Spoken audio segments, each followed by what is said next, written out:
Bonjour à tous, aujourd'hui je vais vous montrer exactement ce que je ferais si je devais repartir de zéro, quitter la France, m'expatrier aux Pays-Bas en moins de 3 mois avec juste 3500 euros d'économie. Restez bien jusqu'à la fin parce que je vais vous dévoiler un site peu connu qui utilise l'intelligence artificielle pour automatiser la recherche de logement et augmenter ses chances d'en trouver un. Parce qu'il faut savoir qu'ici, le plus gros challenge auquel vous allez faire face, comme tous les expatriés installés ici, ce n'est pas de trouver un emploi, mais de trouver un logement long terme, parce que la concurrence est féroce. Petite parenthèse avant de commencer, je m'appelle Edwin, je travaille aux Pays-Bas où je suis installé depuis maintenant 6 ans. Et aujourd'hui, j'aide ceux qui souhaitent franchir le pas de l'expatriation ici en les accompagnant étape par étape et en suivant un plan d'action personnalisé qu'on élabore ensemble. En parlant de plan d'action personnalisé, en voici un que j'aurais créé si je devais recommencer tout de zéro. La première étape de ce plan d'action, ce serait évidemment de se préparer tant qu'on est en France. Alors l'idée, c'est d'essayer de faire tout à distance de façon à ne pas dépenser d'argent en venant sur place. Donc, qu'est-ce que j'entends par la préparation en France? Donc, d'abord, dans un premier temps, on va se focaliser sur l'optimisation du CV et du profil LinkedIn, donc toute la refonte en anglais si ce n'est pas déjà le cas. Essayer de repérer tout un tas de mots-clés qui seraient pertinents par rapport à votre profil et les intégrer dans le profil de façon subtile pour que le recruteur puisse trouver votre profil assez facilement. Pour la refonte de mon CV, qu'est-ce que je ferais? Je me rendrais sur un site comme Canva parce que c'est un outil gratuit. Alors là, je taperai le mot CV évidemment, ce qui me permettrait d'accéder à la bibliothèque avec tous les modèles de CV préconçus. Et ce qui est bien, c'est que ces CV sont acceptés ici par les recruteurs ici aux Pays-Bas.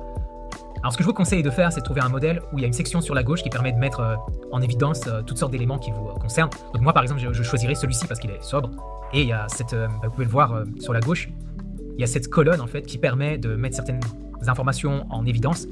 Et moi ce que je mettrais par exemple, c'est la section éducation, je la mettrais un peu plus bas. La section compétences aussi. Par contre, ce que je mettrais un peu plus haut, c'est la partie langue. Donc je mettrais par exemple le français comme élément de différenciation en précisant que je suis natif. Parce que ça permet vraiment de sortir du lot. Ensuite, qu'est-ce que je ferais? C'est que je ne mettrais pas une adresse complète, je mettrais uniquement une ville. Alors cette ville, ce serait la ville qui se trouve à proximité des endroits où j'ai plus de chances de trouver un emploi. Ensuite, qu'est-ce que je ferais d'autre? Je mettrais un lien LinkedIn pour que le recruteur puisse faire une correspondance entre les informations qu'il y a sur mon CV et sur mon profil LinkedIn. Ici, les recruteurs vérifient souvent les informations que vous avez sur LinkedIn. Ensuite, ce que je ferais, c'est que je mettrais un numéro de téléphone néerlandais parce que ça peut augmenter mes chances de trouver un boulot ici. Si je devais réadapter mon LinkedIn comme si je repartais de zéro, la première chose que je ferais, ce serait évidemment changer mon lieu de résidence. Et au lieu de mettre une ville en particulier, je sélectionnerais ce qu'on appelle le Randstad. Le Randstad, c'est une région aux Pays-Bas qui regroupe 4-5 villes, en fait les 4 grandes villes, donc Amsterdam, Rotterdam, Utrecht, etc. Ensuite, ce que je ferais, c'est que j'irais dans les skills, et là je mettrais donc 5 de mes compétences, donc le français, l'anglais, et évidemment des compétences qui sont pertinentes. Il faut vraiment utiliser ça parce que c'est comme du SEO. Ensuite, ce que je ferais, c'est que je rajouterais, je sélectionnerais que je suis disponible immédiatement, évidemment, et je compléterai toute cette section. Ensuite, je passerai à l'étape suivante, qui est donc de récupérer au moins 2 lettres de recommandation écrites de ses anciens employeurs. Donc par là, qu'est-ce que je veux dire? C'est de demander à des anciens collègues, des managers, ou toute personne qui vous connaît suffisamment pour pouvoir vous évaluer. Alors ça va être obligatoire lorsque vous allez devoir négocier l'offre avec votre futur employeur. C'est quelque chose qui est couramment demandé ici aux Pays-Bas. Ensuite, vous pouvez faire une copie de votre diplôme. Il n'y a pas nécessairement besoin d'avoir l'original. On ne vous le demande que très rarement, en fait, le diplôme. En parlant des lettres de recommandation, j'essaye d'aider un maximum possible la personne à qui je vais demander cette lettre. Donc par exemple, ce que je fais, c'est que je me prépare une sorte de liste de questions que je vais poser en fait pour l'orienter. Alors toutes ces questions doivent être en anglais et la réponse aussi. Donc par exemple, je demande comment est-ce qu'on s'est connu professionnellement, quelles étaient les responsabilités que j'ai occupées, quelles notes vous me donneriez, est-ce qu'il y a des domaines d'activité précis dans lesquels je me suis surpassé, comment est-ce que je gère les situations difficiles avec les clients par exemple, comment je gère la relation avec les collègues, les clients, etc. Quelles informations utiles en plus pourriez-vous fournir, dans quelles circonstances je quitte la boîte, est-ce qu'il y a eu des moments où je me suis mal conduit, et est-ce que vous me réengageriez s'il y avait une autre position qui était ouverte par exemple. Ensuite, pour la partie budget, donc on retourne sur notre plan d'action. Donc on avait déterminé qu'il nous fallait 3500 €, ou en tout cas qu'on devait partir sur une base de 3500 € et ne pas dépasser ce montant. Donc qu'est-ce qu'on peut faire pour optimiser le montant qu'on a? C'est d'essayer d'obtenir une aide à la mobilité internationale. Dans certains cas, pour certaines personnes qui souhaitent s'expatrier, il est possible d'en demander une. On va voir dans quelques instants quels sont les critères en fait, pour pouvoir être éligible. Alors par rapport à l'aide à la mobilité internationale, donc vous pouvez taper cette phrase dans Google et ça va vous amener sur une page, donc sur la page de France Travail. Donc ici vous avez toutes les informations qu'il vous faut pour pouvoir la demander, pour savoir si vous êtes éligible et pour savoir quelles sont les conditions d'éligibilité. Alors en quoi ça consiste cette aide? Donc vous allez voir qu'il y a pas mal d'aides différentes. Donc, il y a une aide financière pour couvrir les frais de voyage, le maintien et l'indemnisation de chômage, pour une évaluation linguistique, etc. Et alors, le nom de ce programme, donc ça s'appelle EURES. Alors, si vous allez sur cette page, donc vous allez avoir encore plus d'informations sur les détails de cette aide. Donc, si on descend donc un peu plus bas, il y a donc une partie où on parle plus en détail de en quoi consiste cette aide financière. Donc, vous avez aussi des montants. Par exemple, ici, vous avez donc un montant par rapport aux frais de déplacement pour aller passer un entretien d'embauche physiquement, donc 110 à 385 €. Ensuite, vous avez des frais pour vous aider à compenser les coûts pour le déménagement. Donc, il y a un montant de 770 à 1540 € qui peut être octroyé en fonction du pays. On va rentrer un peu plus dans le concret. Donc, ce que je fais ensuite, moi, c'est que je me rends sur un site comme Glassdoor ou bien Indeed.nl. Donc, ce sont les 2 gros moteurs de recherche ici aux Pays-Bas. Et donc, ce que j'ai l'habitude de faire, moi, par exemple, c'est de taper le mot French plus l'intitulé du poste que je recherche, donc French Logistics. Et je fais ça exprès parce que ça va me permettre d'éliminer les postes qui seraient en néerlandais ou bien des postes où le néerlandais serait requis. Ce que j'ai remarqué, c'est qu'en général, quand ils demandent une langue européenne supplémentaire, comme le français, il y a moins de chances qu'ils demandent le néerlandais. Et donc, par exemple, si on regarde sur cette offre, et d'ailleurs, c'est une des choses que je vérifie en premier, c'est le français est requis, l'anglais aussi, mais pas nécessairement le néerlandais. Donc, c'est bon. Alors, là, ce que je fais ensuite, c'est que je fais en sorte d'aller sur le site de l'entreprise qui embauche pour être sûr que c'est pas une offre d'emploi fictive, parce que malheureusement, il y en a. Alors, une fois que je suis tombé sur sa page de l'entreprise, donc ce que je regarde, c'est le lieu où se trouve le lieu où je devrais me rendre pour le travail. En fait. Donc ici, dans ce cas-ci, il y a 5 bureaux apparemment, donc j'ai même le choix, parce qu'il y a Utrecht, et Utrecht, c'est la ville qui se trouve près de là où j'habite. Donc ça, une fois que c'est vérifié, donc c'est bon. Alors la dernière chose que je vais faire maintenant, c'est je vais re-regarder vite fait, évidemment, l'offre. Ensuite, ce que je fais, c'est que je convertis l'offre en fichier PDF, et vous allez voir pourquoi dans un instant. Donc j'ai l'habitude, en fait, pour m'aider dans la préparation des entretiens d'embauche, d'utiliser l'intelligence artificielle. Donc moi, ce que je vais faire, c'est que je vais prendre le fichier PDF que je viens de sauvegarder et je vais l'uploader dans ChatGPT. Et ensuite, je vais uploader mon CV et je vais lui demander d'optimiser mon CV en fonction de cette offre.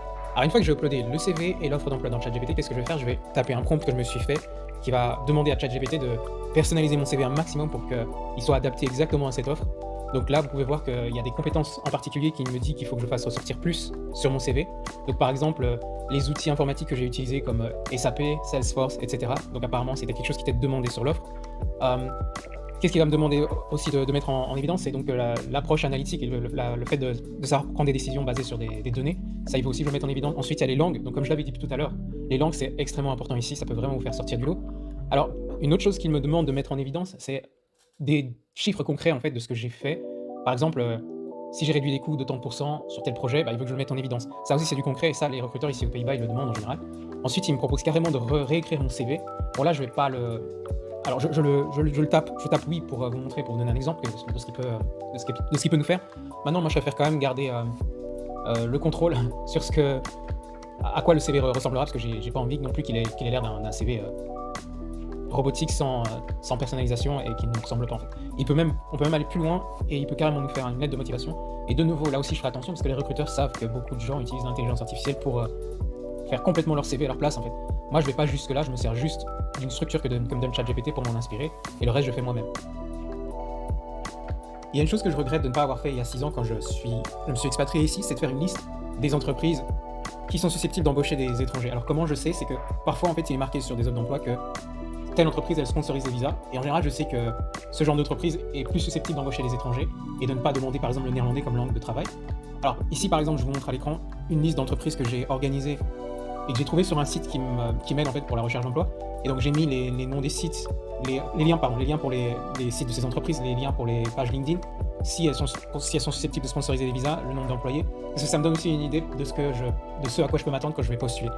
Alors je sais que certaines de ces entreprises embauchent spécifiquement des gens qui parlent d'autres langues, donc je vous conseille de faire une liste sur base de ce genre de critères aussi si vous pouvez, et ça va vous aider dans le futur parce que il se peut par exemple que telle entreprise n'ait pas de poste vacant pour le moment qui est en lien avec votre expérience, mais vous pouvez toujours aller rechercher de temps en temps, voir s'il n'y a rien qui a été posté, parce que ce qu'il y a, c'est que les moteurs de recherche parfois ne listent pas certaines offres d'emploi qu'on peut trouver sur les sites de ces entreprises. La dernière étape de ce plan d'action pour le premier mois, donc la préparation en étant en France, ça va être ceci. Donc, on vient de faire la partie donc le bookmarking des liens d'entreprises qui sont susceptibles d'embaucher des étrangers ou des expatriés francophones. Alors la dernière étape, évidemment, ça va être de commencer à simuler les entretiens en anglais. Et pour ça, je vais vous montrer à l'instant à quoi on peut s'attendre quand on a un entretien d'embauche ici aux Pays-Bas. En parlant des entretiens d'embauche ici aux Pays-Bas, je vais vous montrer 30 questions que vous êtes susceptibles d'avoir lors d'un entretien d'embauche. Donc la première, évidemment, c'est la fameuse question « Parlez-moi de vous ». Ensuite, la deuxième, c'est « Quelles sont vos plus grandes faiblesses ?» Alors ça, à chaque entretien, moi je l'ai eu. Ensuite, il y a « Quelle est votre plus grande qualité » ou « Quelle est votre plus grande force ?» Et il faut chaque fois donner des exemples concrets. Ensuite, pourquoi est-ce qu'on devrait vous embaucher? Donc ça, c'est aussi une question assez classique. Alors ensuite, il y a la question, donc, pourquoi exactement vous voulez cet emploi? Donc là aussi, il faut vraiment vous préparer mentalement à savoir répondre de manière convaincante. Alors ensuite vient la question, pourquoi vous quittez votre ancien pourquoi vous quittez votre ancien poste? Là aussi, vous avoir donné des éléments clés et ne pas critiquer l'ancienne entreprise. Alors une autre question piège auquel il faut faire attention, c'est où est-ce que vous voyez dans 5 ans? Ensuite, il y a la fameuse question, quel est votre plus gros accomplissement professionnel? Là aussi, c'est une question qui demande de la préparation, puisqu'il faut savoir donner des chiffres, par exemple. Ensuite, il faut parler aussi des moments difficiles dans votre ancien poste, et donc savoir montrer comment vous avez résolu un conflit. Ensuite, il ne faut pas non plus avoir peur de montrer qu'il y a eu des moments où vous avez échoué, par exemple. Et ça aussi, les entreprises aiment bien savoir exactement ce que vous en avez retiré. Ensuite, comment vous gérez la pression, parce que des moments de pression, on en a tous, et donc ça aussi, ils veulent absolument savoir si vous êtes capable de la gérer. Qu'est-ce qui vous motive, en dehors du salaire, évidemment. Comment est-ce que vous prioritisez vos tâches pour être efficace. Ensuite, comment vous gérez la critique. Évidemment, on parle ici de critique constructive. Ensuite, qu'est-ce que vous savez à propos de notre entreprise? Ça, vous allez l'avoir quasiment à chaque entretien. Ensuite, comment vos anciens collègues vous décriraient? Ça, c'est une question qui m'a été posée parfois, mais c'est un peu plus rare. Ensuite, quel est votre environnement de travail idéal? Alors, évidemment, ça, c'est une question plus à la fin de l'entretien.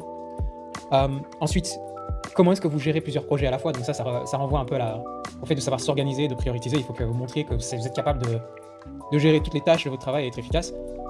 Alors, la question par rapport au salaire, donc j'en parlerai tout à l'heure. Je vais vous montrer exactement comment on négocie ici aux Pays-Bas. Mais il ne faut pas simplement se contenter de donner le premier chiffre qui vous vient à l'esprit. Ça nécessite de faire une recherche avant de répondre. Ensuite, comment est-ce que vous restez à jour dans votre domaine d'activité? Donc il faut préciser que vous faites des formations, que vous vous intéressez à, je sais pas moi, à certains événements qui se passent. Ensuite, quelle décision difficile avez-vous eu à prendre? Là aussi, ça c'est pour tester votre résilience et pour voir comment vous gérez le fait de prendre des décisions impopulaires. Ensuite, quels sont vos objectifs de carrière? Là aussi, ça peut être une question piège. Ensuite, qu'est-ce que vous aimez le moins dans votre job actuel? Ça, il faut faire très attention à ce que vous dites, ne pas critiquer l'entreprise, évidemment. Ensuite, comment vous gérez tout ce qui est deadline, donc tout ce qui est date butoir. Ensuite, est-ce que vous pouvez décrire un moment où vous êtes surpassé, vous avez fait plus que ce qu'on vous demandait? Qu'est-ce qui vous rend unique? Qu'est-ce qui fait que vous sortez du lot? Comment vous gérez les collègues difficiles? Importante aussi. Qu'est-ce que votre manager dirait de vous si il était en face de vous à l'instant? Comment vous faites en sorte de réussir à atteindre vos objectifs? Et enfin, la dernière question super importante, qu'est-ce que vous avez comme question pour nous? Avant de passer à l'étape suivante, il y a 3 obstacles majeurs que je voudrais vous présenter et vous expliquer comment les surmonter. Malheureusement, tous les expatriés vont faire face à ce genre de problème. Donc, le premier problème, c'est ce que j'appelle le problème du serpent qui se mord la queue. En général, les recruteurs ici, ils veulent que les candidats aient une adresse néerlandaise. Mais le problème, évidemment, c'est que les propriétaires, eux, ne vont pas louer à quelqu'un qui n'a pas déjà un contrat de travail et au moins 3 fiches de paye. Alors, quelle solution existe? Comment trouver la parade? Je vais en parler un peu plus tard dans la vidéo. Ensuite, évidemment, il faut avoir un bon salaire parce que plus votre salaire est élevé, plus vous avez de chances de décrocher un logement et plus vous avez de choix en termes de logement. Donc, 3 500 € brut ici, c'est vraiment le minimum du minimum. Idéalement, il faut gagner au moins 4 000 € brut, ce qui fait 3 100, 3 150 net environ. Alors, pourquoi j'insiste sur ce point? C'est parce que le loyer, par exemple, d'un studio, c'est aux environs des 1 000 € si vous avez de la chance et si vous êtes flexible au niveau de la zone géographique, donc que vous ne voulez pas nécessairement être dans Amsterdam Centre, par exemple. Et donc, le point important aussi, c'est qu'il faut gagner 3 à 3 fois et demi. Donc, le salaire brut doit toujours être 3 à 3 fois et demi le montant du loyer. Alors, comme je l'ai dit dans une précédente vidéo, il y a la possibilité de diminuer sa base imposable en obtenant ce qu'on appelle l'exonération fiscale de 30% ruling. Il y a également moyen, dans certains cas, si votre salaire est dans une certaine tranche, d'avoir des aides au logement qui peuvent vous permettre de louer votre logement un peu moins cher. Pour ceux qui ont des enfants, il y a des aides pour la garde des enfants, pour le remboursement de la crèche, etc. Ou la participation de l'État dans les montants de la crèche, dans les frais pour la crèche, pardon. Ensuite, il existe pour certaines personnes, par exemple des personnes qui ont des allergies alimentaires comme l'intolérance au lactose, au gluten, etc. il est possible d'avoir aussi des compensations financières à hauteur de 1000, 1500 euros par an. Retour sur notre plan d'action. Donc là, on va considérer qu'on a réussi à décrocher un emploi. Et donc, l'étape suivante, c'est de négocier le contrat et d'essayer d'obtenir le meilleur salaire possible, le plus d'avantages possible. Et je vais vous montrer dans un instant comment je procède. Admettons que j'ai passé tous les entretiens et que j'ai déjà reçu une offre d'emploi suite à ces entretiens. Donc la première chose que je fais évidemment, c'est de sortir le champagne et c'est d'annoncer à tout le monde la bonne nouvelle. Mais avant de commencer à célébrer, il faut quand même que je négocie l'offre. Donc ce que je ferai dans ce cas-là, c'est que je vais d'abord définir ce que je suis prêt à accepter ou pas avant de négocier. Donc je vais déterminer une sorte de seuil minimum en dessous duquel je refuse complètement l'offre et un salaire idéal. Donc pour vous donner un exemple, mon salaire minimum, ce sera donc de 55 000 euros bruts par an et le salaire idéal, ce sera de 60 000 par an. Donc si je dois recevoir une offre finale inférieure à ce seuil minimum, donc vous l'avez deviné, je vais refuser. Alors par contre, si je reçois une offre qui se situe quelque part entre mon seuil minimum et mon salaire idéal, je vais quand même essayer de négocier pour que ça se rapproche le plus possible du salaire idéal. Donc ensuite, qu'est-ce que je fais? C'est je fais une analyse comparative des salaires sur le marché du travail ici aux Pays-Bas, et je vais utiliser des sites comme Payscale ou Glassdoor pour rester réaliste. Donc ensuite, je calcule le montant dont j'ai besoin pour atteindre le niveau de vie que je veux ici. Évidemment, je ne vais pas utiliser ces données dans mon raisonnement lorsque je serai en face du recruteur et qu'il s'agit de négocier. Donc ça, c'est juste à garder à l'esprit. Ensuite, qu'est-ce que je fais? C'est que je vais donner une fourchette de salaire. Donc lorsque le recruteur va me poser la question quelles sont vos prétentions salariales, je vais tout simplement donner une fourchette et pas un chiffre. Pourquoi? Parce que, pour vous donner un exemple, je vais donner 60 000 à 70 000 euros bruts par an. Alors pourquoi? Parce que ça va donner l'impression que je suis flexible, mais en réalité c'est une manière de fixer des limites. Donc s'ils veulent offrir moins, ils s'en tiendront au bas de l'échelle, mais mon objectif sera quand même toujours atteint. Et évidemment, si je peux avoir plus, évidemment c'est le jackpot. Donc en prime, en utilisant une fourchette, je vais déjà orienter le tempo de la conversation et je vais orienter cette conversation en ma faveur sans donner l'impression que je leur donne une sorte d'ultimatum. Donc ensuite, qu'est-ce que je ferai? C'est si jamais ils sont vraiment inflexibles et qu'ils ne sont pas en mesure d'excéder mes attentes, on va dire, ce que je fais, c'est que je vais chercher à obtenir, au lieu de chercher à obtenir un oui ou un non direct, je vais poser une question ouverte du style qu'est-ce que je peux faire pour me rapprocher de l'extrémité supérieure de la fourchette? Et donc comme ça, en fait, la balle est dans leur camp et ils doivent commencer à penser de manière créative à comment trouver un compromis.